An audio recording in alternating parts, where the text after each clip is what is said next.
you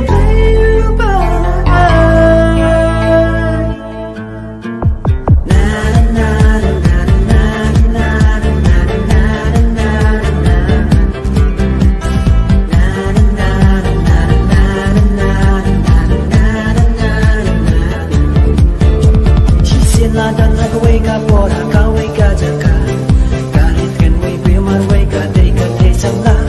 Chapachana give you some cat, hey, real. I broke up the madam, Sunyaka, Puria lagi. Habaki, Bilki, Pitaka, broke up in Tami. Punish to keep your eating, Pavila, Katsu. Kawana bagi kau iya kata kabil kapak sentil ya jing babil jongka dan bala badai ya jing babil jongka leu bala ai ya jing babil jongka dan bala badai ya jing babil jongka leu bala ai ka hey babil bukan hey babil kapak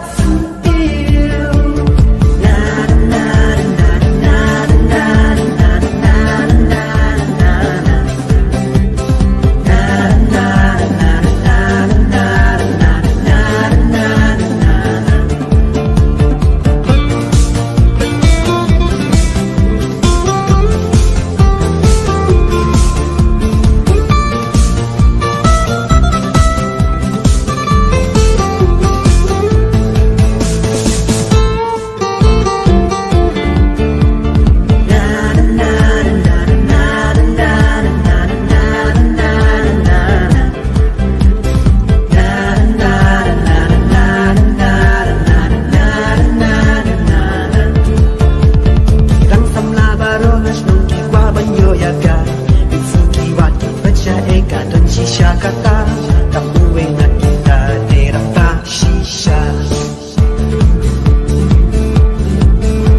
Apakah krem juga hantar pun sing du sentil. Jeng yubi jong kiki kremnya kan hey abil. Namar kata ki kotit kapak sentil. Jeka deka jeka warna tak bagi kotit ya kata kabil kapak sentil. Jing